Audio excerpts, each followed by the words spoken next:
Psychology textbook. The Evolution of Psychology, 2.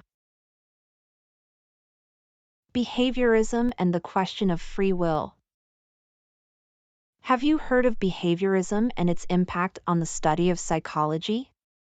Yes, it's a school of psychology that focuses on the study of behavior rather than the mind. That's right. Behaviorists believe that the human mind is a black box that we can't objectively study.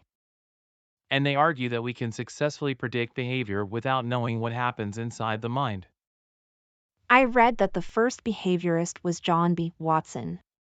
He was influenced by the work of Ivan Pavlov, who discovered that dogs would salivate at the sound of a tone that had previously been associated with the presentation of food. That's correct. Watson and other behaviorists used these ideas to explain how events that people and other organisms experienced in their environment could produce specific behaviors. I also read about Watson's study with little Albert. He exposed the child to fearful stimuli in the presence of objects that did not themselves elicit fear, which led the child to respond with a fearful behavior to the presence of the stimulus. Yes, in line with the behaviorist approach, the boy had learned to associate the white rat with the loud noise, resulting in crying. The most famous behaviorist was B.F. Skinner, who expanded the principles of behaviorism and also brought them to the attention of the public at large. That's true. Skinner used the ideas of stimulus and response, along with the application of rewards or reinforcements, to train pigeons and other animals. He even used the general principles of behaviorism to develop theories about how best to teach children and how to create societies that were peaceful and productive. That's correct.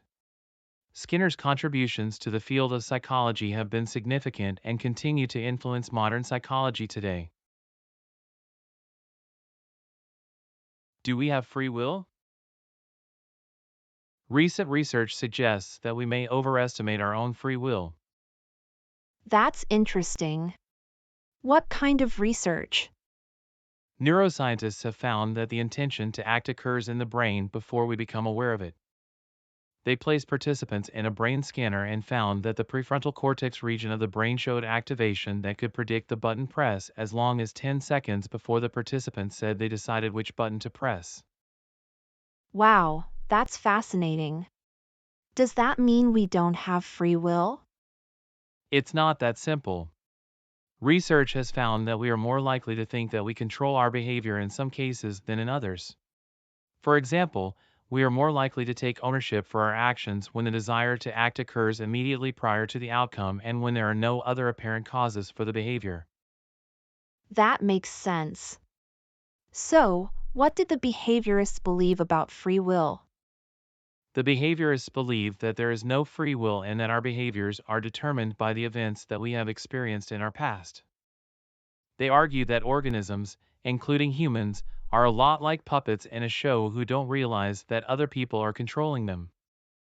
I see. What contributions did the behaviorists make to psychology? The behaviorists identified the principles of learning, which help further our understanding of the nature-nurture debate and the question of free will. Although they were incorrect in their beliefs that it was not possible to measure thoughts and feelings, their ideas provided new ideas that help further our understanding. The cognitive approach and cognitive neuroscience. Have you heard about the cognitive approach and cognitive neuroscience? Yes, I have.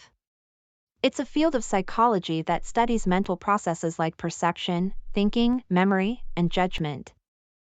Exactly! The analogy between the brain and the computer provided part of the impetus for a new school of psychology called cognitive psychology. That's interesting. Who were some of the major contributors to cognitive psychology? Hermann Ebbinghaus, who studied the ability of people to remember lists of words under different conditions, and Sir Frederick Bartlett, who studied the cognitive and social processes of remembering. Jean Piaget also had a major idea behind the cognitive developmental stage model. What impact has cognitive psychology had on different fields of study? Cognitive psychology has guided research in such varied fields as language, problem solving, memory, intelligence, education, human development, social psychology, and psychotherapy. That's impressive. How has cognitive neuroscience advanced our understanding of the brain? Recent advances in neuroimaging techniques have allowed researchers to view information processing as it occurs in the brain. These images are used to diagnose brain disease and injury, but they also allow researchers to understand how the brain processes information. Wow, cognitive psychology and cognitive neuroscience have had a significant impact on our understanding of human behavior and the brain. Social-cultural psychology.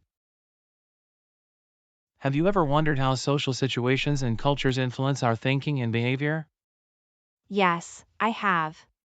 It's fascinating how our environment shapes who we are and how we interact with others. Social cultural psychology is the study of just that. Did you know that social cultural psychologists are particularly concerned with how people perceive themselves and others and how people influence each other's behavior? No, I didn't. Can you give me an example? Sure. Social psychologists have found that we are attracted to others who are similar to us in terms of attitudes and interests, and that we frequently change our beliefs and behaviors to be similar to those of the people we care about, a process known as conformity. These findings show how social situations and cultures influence our behavior. That's interesting. What about social norms? Social norms are the ways of thinking, feeling, or behaving that are shared by group members and perceived by them as appropriate. Many of the most important social norms are determined by the culture in which we live, and these cultures are studied by cross-cultural psychologists. A culture represents the common set of social norms, including religious and family values and other moral beliefs, shared by the people who live in a geographical region. Cultures influence every aspect of our lives. How do cultures differ from each other? Psychologists have found that there is a fundamental difference in social norms between Western cultures and East Asian cultures. Norms in Western cultures are primarily oriented toward individualism, which is about valuing the self and one's independence from others. Norms in the East Asian culture, on the other hand, are oriented toward interdependence or collectivism. These differences show how social cultural psychology is important in understanding cultural diversity. Wow, I had no idea. This is really fascinating. Yes, it is.